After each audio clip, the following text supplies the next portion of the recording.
actions or activities are not presumed prejudicial if they are made part of the record. So at this time, as to the ordinances P, Q, R, S, T, U, V, W, and X, as identified on the agenda, I would ask, has any council member had an ex parte communication with anyone regarding those ordinances? Roll call. Yeah. Alford, no. Owens, no. Ronnie Robinson, no. Jefferson, no. All those who wish to speak at the appropriate time when we open the public hearing will be administered the oath by the clerk, and the order of procedure is city staff will make the initial presentation. So with that, then I will read ordinance number 1541. An ordinance of the City of Live Oak, Florida relating to public right-of-ways, making findings and vacating segments of unimproved platted street alleys within the City of Live Oak, Florida as follows, that certain unnamed, that's what I've already read. Yeah. 44. Yeah. Mr. Clerk has changed me all up, 1544. All right, here we go, we'll start.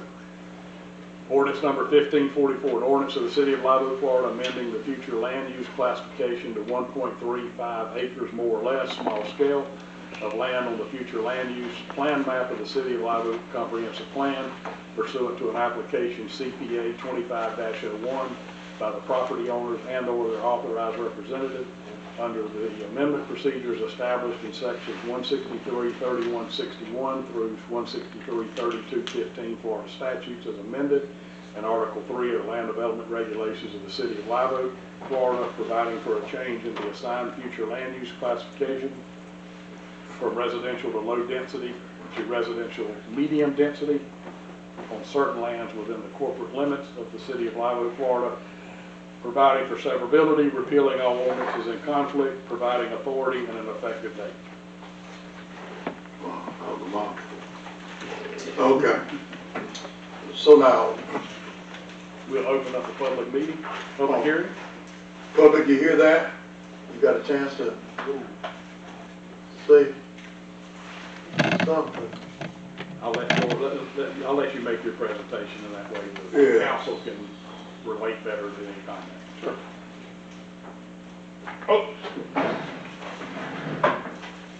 Do you swear or affirm that the evidence you are about to give will be the truth, the whole truth, and nothing but the truth? I do.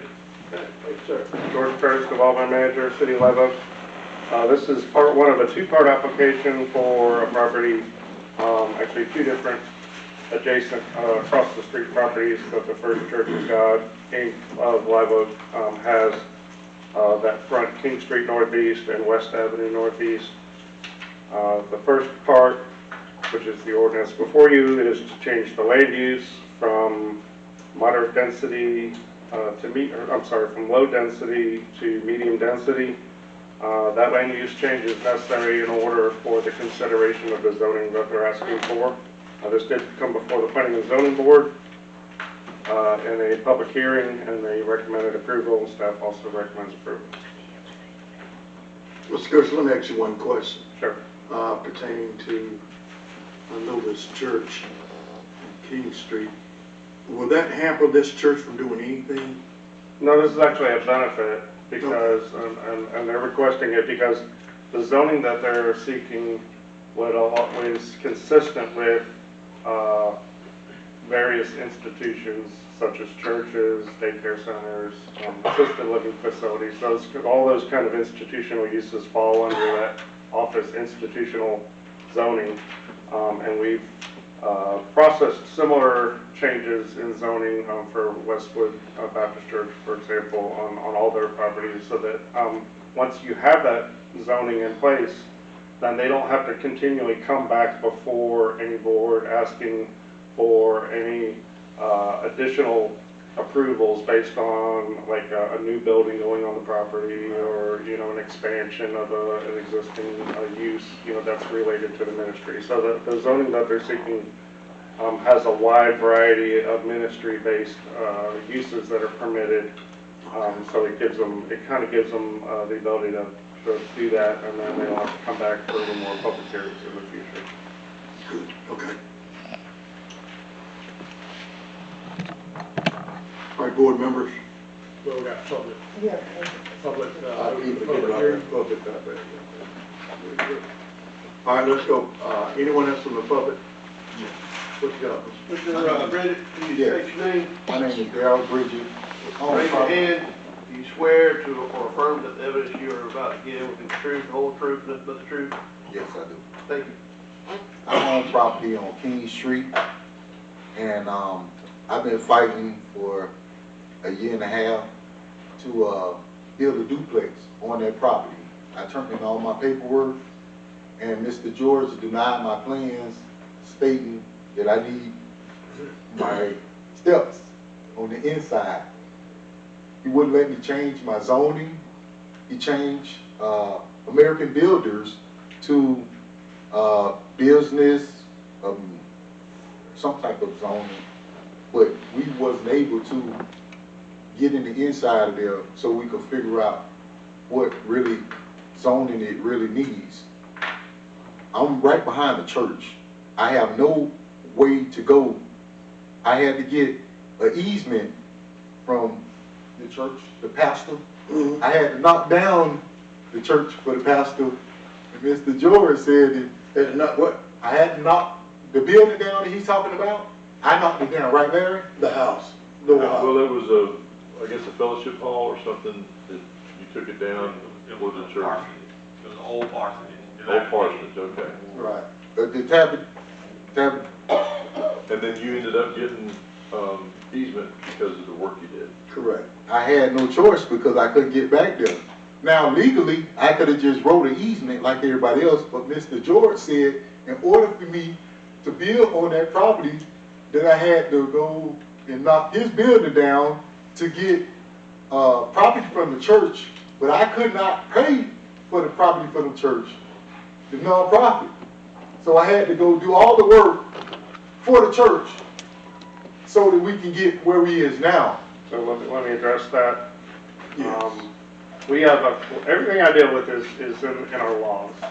So I'm sorry that sometimes I have to point out something that's in the law that needs to be followed. But I took an oath, just like y'all did, on a Bible, to support, defend, and uphold the laws. That includes the laws of the city, you know? So, I mean, and I have a code of ethics, just like y'all do. But the laws only pertain. Hold on, As a professional planner, I have a code of ethics. So, our law says that if you have a landlocked property, you have to obtain an easement. How you obtain that easement, we don't tell you what route to take, what property to use, whether you gotta tear down something or not. Larry came to me one day and said, Daryl's gonna, I believe you said you met him over there, and that he's gonna tear a building down. And I said, great, pull a demolition permit, Yeah. and that's all there is. So, No, and as far as the property goes, Can I talk? I'm not done yet. Your property is not big enough by code, by law, to support a duplex. It's not enough, as many square feet as you need. You need a bigger piece of property to have a duplex on it, to have a two-family arrangement. You have to have a certain number of square feet, and your property is so small by code, by law, that we cannot approve a permit for something that violates the code. And so the plans you submitted constituted a duplex on property that was ineligible to get a permit on. And if you can't get a permit, then there's nothing we can do except turn it down. I mean, that goes to the building department, you know, aside from zoning. So. Well, Mr. President, let me remind that in the public hearing, in these quasi-judicial, the evidence needs to relate to for or against the zoning or land use request for the church. It's not for, I didn't get mine, or why am I treated different. It's evidence, competent, substantial evidence that relates only to the church's request that's being made under this application. Has nothing to do with anybody else's adjoining property or anything of that nature. The evidence that should be submitted in the quasi-judicial hearing should only relate to the church issue. All right. Anything else? Now, he's saying that the information only supposed to be related. I took up on responsibility to knock the church down so that we can build a building. He told me that I had to purchase that property before I can even run a drainage system. He even told the pastor, there's no way that I can. Hold on. Yeah. You're trying to incorporate too many things. Let's go ahead. His time is 3 minutes. All right. Let's, I ain't got no buzzer. council, well, Can you use your man? yeah. Beep. There we go. I got that buzzer. Ain't no Okay, buzzer, let's ain't go no ahead and, make the room. make a decision. Yeah. I got to close the public hearing. Okay, I'm Ain't sorry. no buzzer. You heard We're gonna close the public hearing on this matter here and open up to the, That's a church. we're gonna open up to the council here to render a decision. Am I right? That's correct. That's okay. I make a motion for the first reading of ordinance 1544. Second. I've been probably moved in second that we approve the first reading of 1444. We've had discussion. What is the pleasure of the board? All in favor, say aye. All right, got that done. Next. Ordinance number 1545, an ordinance of the City of Live Oak, Florida, amending the zoning district to 1.35 acres more or less of land on the official zoning atlas of the City of Live Oak Land Development Regulations pursuant to an application LDR 25-04 by the property owners and/or their authorized representative under the amendment procedures established in Article 3 of the Land Development Regulations, providing for a change in the assigned zoning district from residential single-family manufactured home 1 RSF MH-1 to office institutional 01 on certain lands within the corporate limits of the City of Live Oak, Florida, providing for severability, repealing all ordinances in conflict, providing authority and an effective date. All right, now with public comments. Well, we'll go ahead and get Mr. Curtis to explain it real quick, All right. and that'll help Thank the public you, understand what. George Curtis, Development Manager. This is part two of a two-part application for the same property that we just had the land use request on.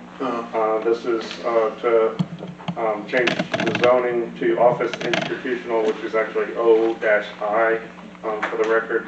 And that office institutional zoning is what's consistent with the future plans that the ministry organization has for that property. Okay. And the planning board recommends approval as well as staff.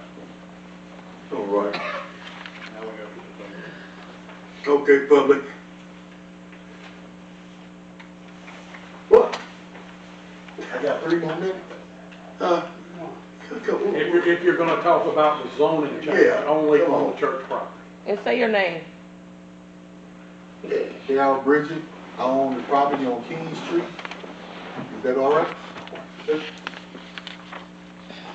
I'm confused. You got 3 minutes, go. Huh? Go ahead. What you got to state? Are you doing the same thing? Well, listen.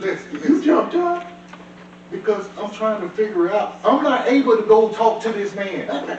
I'm not able You're here. to go to You're talk to here. him. You are here. Okay, so what I'm asking you is, how can I change the zoning along with the church? Because I can't go talk to him, I gotta go to Larry, and I gotta keep going to him. Come on, you playing tug of war with me, but you make me look like I don't know what's going on. I own property on King Street. I'm not just talking. I knocked down the church. Does that have nothing to do with the ordinance? Right, it don't have nothing to do with the ordinance, correct? Come on, Hush, explain yourself. Let's go, let's, It doesn't do with the ordinance, we need to. right. If it's nothing to do with this ordinance, I'm with the ordinance. okay. I'm agreeing to the ordinance. Okay. You understand? Well then, Right. Go ahead. See if there's any more. any other discussion? Okay, thank you. All right. If no more, we will close that. Come on out, council. So, somebody give a motion. I'll make a motion for ordinance 1545. Second. Discussion. All right, any discussion from council? All right, all in favor say aye. Aye. All right, been passed. Next. Ordinance number 1546, an ordinance of the City of Live Oak, Florida, amending the zoning district to 0.48 acres more or less of land on the official zoning atlas of the City of Live Oak Land Development Regulations pursuant to an application LDR 25-05 by the property owner and/or their authorized representative under the amendment procedures established in Article 3 of the Land Development Regulations, providing for a change in the assigned zoning district from residential single-family / manufactured homes to RSF MH-2 to residential office RO and certain lands within the corporate limits of the City of Live Oak, Florida, providing for severability, repealing all ordinances in conflict, providing authority and an effective date. George Curtis, Development Manager. This is a standalone request for a zoning change because the land use is already in place. That was adopted with our comprehensive plan, future land use map that goes back several decades, where we created a large area of the city on the north side that would allow for up to 8 dwelling units per acre. So the requested change to residential office on this property on Hamilton Street, it's at 821 Hamilton, is consistent with the comprehensive plan and is also consistent with a lot of the development that's taken place across the street with similar zoning changes. And the planning board did hear it and recommend approval, and based on the points that we have for consideration, staff also recommends approval. All right. And we are dealing with ordinance number 47? 46. Okay, I was going to look too far. Okay. Open up public hearing. Yes. All right, public, let me hear from you.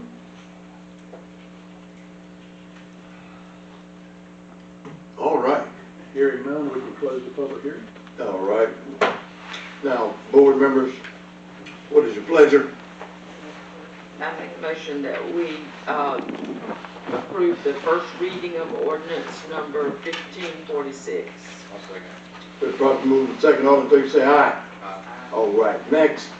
Ordinance number 1547, an ordinance of the City of Live Oak, Florida, amending the future land use classification to 0.31 acres more or less.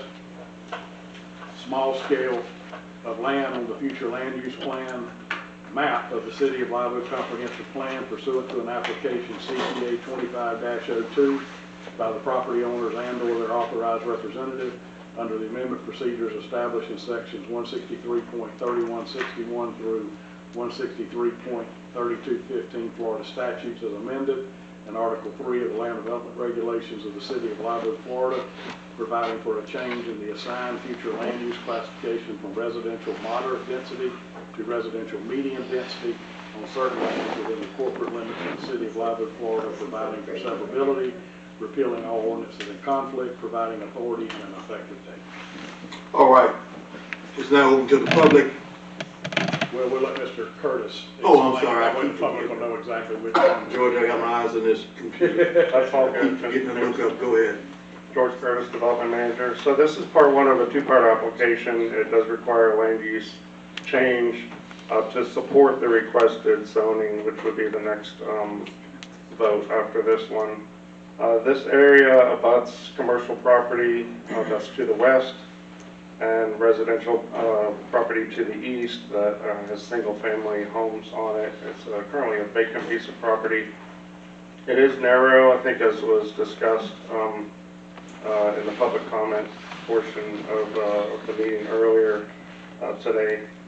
However, the code does say that medium density land use and residential office zoning can provide for a transition from commercial to single family residential.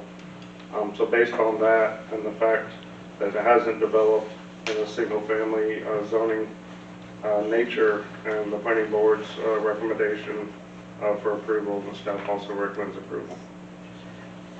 All right. Now we open to the public. Yes, sir. Yes, ma'am. If you want to state your name and I'll read you the oath, please.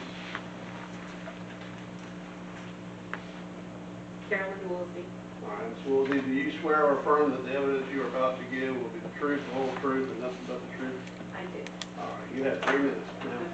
So the concerns we have is, like I said, the property's only 50 feet wide, and even if they do get a hold of the easement that was for the alleyway, it'd be 55. And we're not against residential home there, we're against multifamily homes because the property's only 50 feet wide. And they would have to build even a duplex, they don't have enough frontage.